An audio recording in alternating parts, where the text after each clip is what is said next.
Hello छात्रों, सभी को मेरा नमस्कार। मैं पवन तिवारी आपके सामने फिर से एक बार क्लास वीडियो लेकर आया हूं, जो इस बार ये पोयम अल्फ्रेड लॉर्ड टेनिसन की है, ब्रेक ब्रेक ब्रेक, जो कि बहुत ही सुंदर ढंग से इसका एक्सप्लेन किया जाएगा, जो आपको अच्छी तरह से समझ में आ जाए।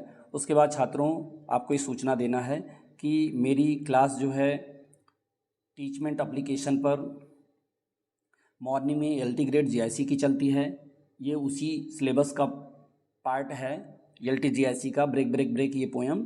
तो सुबह 4 से 6 चलती है और वो क्लास रिकॉर्ड हो जाती है, आप जब चाहें तब देख सकते हो। और शाम को जो है TGT की क्लास 4:30 से 7:30 तक चलती है, 6:30 तक चलती है, यानी 2 घंटे की क्लास चलेगी।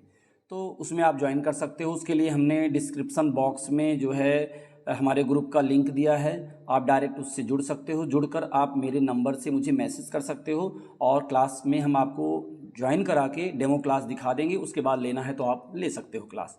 ठीक है छात्रों, तो ये है सूचना इससे संबंधित। और आइए हम इस पोयम को पढ़ते हैं, आपको अच्छी तरह से समझाते हैं। ये पोयम ब्रेक ब्रेक ब्रेक ये अल्फ्रेड लॉर्ड टेनिसन की एक जो है शॉर्ट यानी लघु लिरिक कविता है। शॉर्ट लिरिक है, एलेजियक मोड में लिखी गई है। इसे उन्होंने अपने प्रिय मित्र आर्थर हैलम की मृत्यु, जो कि अचानक 1833 में हो गई थी, उस मृत्यु पर लिखते हैं। उसके बाद इनकी मृत्यु 1833 में हुई। 1 साल बाद इन्होंने 1834 में इस कविता को लिखा और उसके बाद 1842 यानी 1842 में इसको प्रकाशित किया, इस कविता को। ठीक है, इसकी राइम स्कीम पोएम की ABCB है। ABCB अभी पोएम का टेक्स्ट जब ओपन करेंगे तो आप उसमें देखेंगे। तो इसमें उन्होंने क्या किया है कि इस कविता में अपने गहरे शोक की पीड़ा, हानि की भावना यानी loss of emotion of loss को एक्सप्रेस किया है। समुद्र की लहरों का पत्थरों से टकराना उसी तरह से सिंबलाइज किया गया है जैसे इनका हृदय उस मित्र की मृत्यु को सोचकर हृदय का टूटना है। इसमें ये अपोस्ट्रोफी का प्रयोग भी किया गया है, जिसमें समुद्र को संबोधित करते हैं, उसकी लहरों को संबोधित करते हैं। तो यहाँ लेखक कहता है कि पूरा संसार सुखी है, जबकि यह केवल अकेला ही दुख में डूबा हुआ है अपने मित्र की मृत्यु पर। तो लेखक यहाँ दुखी है, अपने मन को की व्यथा व्यक्त करता है और कहता है कि मानव जीवन अस्थायी है जबकि प्रकृति शाश्वत है। कविता हमें ये सिखाती है कि प्रियजनों की मृत्यु के बाद बीते हुए कोमल सुखद क्षण कभी भी वापस नहीं आ सकते हैं, कितना भी करिए। तो इसलिए जो है इस पोइट्री की लाइनों को आप लोग ध्यान से देखें। अगर इसकी क्रिटिकल अप्रिसिएशन आती है या लाइनों के बारे में कुछ इंपॉर्टेंट चीज़ें पूछी जाएगी, जैसे पोइट्री जो है इनकी शॉर्ट लिरिक है एलेजियक मोड में, और ये लिखी कब गई वो भी हमने बताया आपको, 1834 में और 1842 में प्रकाशित हुई। इसकी राइम स्कीम आप देखें छात्रों तो ABCB है। राइम स्कीम कैसे मिलाई जाती है? इसे ब्रेक किसी दूसरे C, अटर और मी। इसमें कौन कौन मैच कर रहा है? B और B मैच कर रहा है, यानी C और मी, सी मी एक जैसे बोला जा रहा है, लेकिन ब्रेक और अटर अलग अलग जैसे बोले जा रहे हैं, इसलिए ABCB। तो राइम स्कीम की क्लासेस हमारी चली हैं, वो उसमें स्टैंजा, फुट, मीटर सब बताया गया है, तो उसमें आप देखेंगे। अब यहाँ राइम स्कीम की डायरेक्ट हम चर्चा किए हैं कि राइम स्कीम इसकी ये है पूरी पोएम में, और ये 4 स्टैंजा में 4 लाइन के 4 स्टैंजा में डिवाइड है पोएम। ठीक है छात्रों, तो चलिए हम आगे बढ़ते हैं। पोइट्री की सबसे पहले एक्सप्लेनेशन करने के बाद हम पोइटिक डिवाइसेस पर चर्चा करेंगे। पहले देखिए इस पोएम में लेखक जो है क्या कहता है, break break break. Break break break का मतलब क्या है? टूटो टूटो टूटो हे सागर, तेरी ठंडी धूसर पत्थरों पर लहरें तुम्हारे टूटे, यानी उससे टकरा रही है, उन पत्थरों पर टकरा कर, उसी तरह जिस तरह इसका हृदय टूट रहा है। कहता है on thy cold grey stone O sea, हे समुद्र तुम्हारे इस कोल्ड ग्रे स्टोन पर तुम्हारी लहरें टकरा रही हैं। And I would that my tongue could utter, I would मतलब काश मेरी जिह्वा उस योग्य होती, द थॉट दैट एराइज मी इन मी, जो मेरे अंदर विचार उत्पन्न हो रहा है दुख का, कि मैं उसे व्यक्त कर पाता, लेकिन व्यक्त नहीं कर पा रहा है। लेखक कह रहा है काश मेरी जिह्वा व्यक्त कर पाती उन विचारों को जो मेरे मन में उठते हैं। तो लेखक यहाँ लाइन की शुरुआत करता है अपनी व्यथा को बताते हुए। उसके बाद इसमें अगली 4 लाइनों में वो क्या कहता है कि संसार पूरा खुश है, केवल उसका हृदय ही दुखी है। कहता O well for the fisherman's boy, उस मछुआरे का लड़का देखो कितना खुश है। दैट ही शॉट, जो चिल्ला कर खेल रहा है विद हिज सिस्टर, अपनी बहन के साथ। ओ वेल फॉर द सेलर, नाविक का लड़का देखो, लैड माने लड़का। दैट ही सिंग्स, वो भी गीत गा रहा है अपनी नाव पर बैठा हुआ और खाड़ी की तरफ चला जा रहा है। तो इस तरह से लेखक जो है वर्णन करता है कि संसार खुशी है, सुख में है सिवाय उसके। फिर कहता है एंड द स्टेटली शिप, वो जो है शाही शानदार जहाज चलते जा रहा है, गो ऑन, चलते जा रहा है टू देयर हेवन, अपने गंतव्य पर, अंडर द हिल, पहाड़ी के नीचे से होकर। But O for the touch of the vanished hand, लेकिन जो है वेनिस्ड हैंड, जो खो गया हाथ, यानी स्पर्श हाथ, यानी मेरे लिए oh, touch of a vanished hand. Vanished hand कह रहे हैं कि उस इसके मित्र का जो हाथ था जो इसको स्पर्श करता था वो खो गया।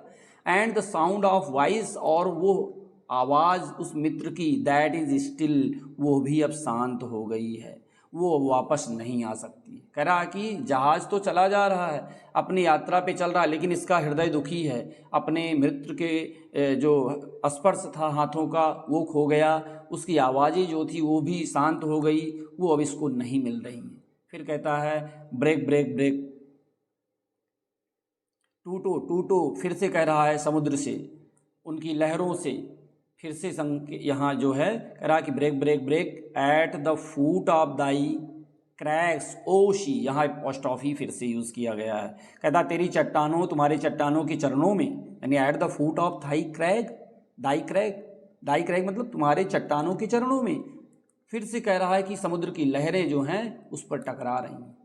बट द टेंडर, लेकिन लेखक क्या कहता है, बट द टेंडर ग्रेस, मतलब वो कोमल कृपा, कोमल भावनाएं ऑफ ए डे, उस दिन की, दैट इज डे, जब इसके मित्र के इसके साथ जो व्यवहार होता था, जो कोमल भावनाएं होती थी, अब वो सब समाप्त हो गई हैं, यानी मित्र इसका मर चुका है। Will never come back to me, अब इसके पास वह लौट कर कभी नहीं आएगा। तो इस तरह छात्रों ये चारों स्टैंजा की ये लाइनें हैं। इसके बाद इसमें जो है पोएटिक डिवाइसेस देख लीजिए, इसको हम शॉर्ट वीडियो बनाना चाह रहे हैं इसलिए थोड़ा जल्दी में बताया गया है। इसमें छात्रों देखें कि रिपीटिशन और एलिट्रेशन का प्रयोग किया गया है। ये जो ब्रेक ब्रेक ब्रेक है ये रिपीटिशन है, मतलब कि बार बार शब्दों का दोहराव, पुनरावृत्ति कहते हैं इसको, रिपीटिशन फिगर ऑफ स्पीच है। और इसमें एलिट्रेशन का भी प्रयोग किया गया है, ध्यान दें, क्योंकि इसमें बी साउंड जो है, बी साउंड कॉन्सोनेंट का रिपीट है स्टार्टिंग में, बिगिनिंग में, तो एलिट्रेशन भी है और रिपीटिशन भी है, दोनों आप कह सकते हो, ठीक है। उसके बाद देखो छात्रों, इसमें सेकंड जो फिगर ऑफ स्पीच यूज़ किया गया है वो है एपोस्ट्रॉफी। एपोस्ट्रॉफी कहाँ यूज़ किया गया है, देखें इसमें एपोस्ट्रॉफी, ये जो है on thy cold grey stone O sea, समुद्र को संबोधित कर रहा है। कह रहा तुम्हारे दाई कोल्ड ग्रे स्टोन, मतलब कि एक तरह से समुद्र को संबोधित कर रहा है जो निर्जीव है, ठीक है। On thy cold grey stone मतलब तुम्हारे धूसर पत्थरों पर लहरें टकरा रही हैं। दाई शब्द देखो, तुम्हारे, ओशी, ये सब संबोधित कर रहा है। और इसमें जो है समुद्र को मानवीकृत भी किया गया है। फिर कहते हैं एंड आई वुड दैट, ये तो मान लीजिए बताया गया है। उसके बाद देखिए सिंबोलिज्म का भी प्रयोग इसमें है। कहाँ है सिंबोलिज्म का प्रयोग है, ऑफ ए वैनिश्ड हैंड, मतलब इसके मित्र का जो हाथ अदृश्य हो गया है, जो इसके लिए स्पर्श का सिंबल था, और वॉइस दैट इज स्टिल, ये भी, ये दोनों चीज़ें सिंबोलिज्म हैं, ठीक है। उसके बाद शिप का प्रयोग किया गया है, देखिए इसमें शिप ये भी जीवन की यात्रा और समय के निरंतर प्रवाह का प्रतीक है।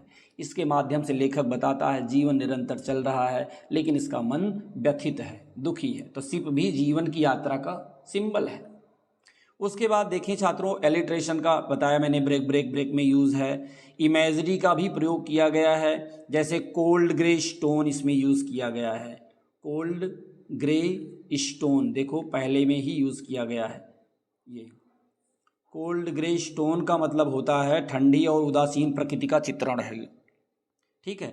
उसके बाद फिशरमैन्स बॉय, देखिए यहाँ यहाँ जो दिखाया गया है फिशरमैन्स बॉय है, ठीक है, सेलर्स लैड है। तो ये सारी चीज़ें क्या है, इमेजरी हैं, जीवन की सरलता और आनंद का दृश्य है। इमेजरी कैसे, मतलब उनको देखकर एक कल्पना करता है कि वो आनंदित हैं, लेकिन इसका हृदय दुखी है। टच ऑफ वैनिश्ड हैंड, ये सब इमेजरी का संकेत इसमें है। फिर उसके बाद देखिए इसमें कंट्रास्ट भी है। कंट्रास्ट कैसे है, मछुआरे का बच्चा, नाविक का लड़का, ये सब सुखी हैं, लेकिन इसका हृदय क्यों दुखी है, तो ये कंट्रास्ट है। पर्सनिफिकेशन भी यूज है छात्रों। पर्सनिफिकेशन यानी कि समुद्र को मानवीकृत किया गया, उसको जीवंत दिखाया गया है। टोन इस कविता की पूरी तरह से क्या है, शोक से भरी हुई है। इस पोयम की जो टोन है वो सैडफुलनेस है। कविता का स्वर शोकपूर्ण है। संक्षेप में कहा जाए तो इस कविता में repetition, apostrophe, symbolism, alliteration, imagery, contrast, personification, ये सब मुख्य काव्य यानी पोएटिक डिवाइसेस यूज़ की गई हैं, जो कवि के गहन शोक और हृदय की पीड़ा को व्यक्त करने में प्रभावी हैं। ठीक है, तो इस तरह से इसकी राइम स्कीम हमने आपको बताया, ABCB है। और ये पोएम अगर छात्रों आपको पसंद आती है तो आप क्लास मेरी लेना चाहते हो तो ले सकते हो, नहीं तो इस तरह आप हमारी वीडियो देखकर अपना जो है तैयारी को और ज़्यादा मजबूत कर सकते हो। और अगर वीडियो पसंद आई है छात्रों तो आप इसको लाइक एवं सब्सक्राइब करें चैनल को, जिससे कि सारी वीडियोज़ आपको मिलती रहें। ठीक है, धन्यवाद सभी।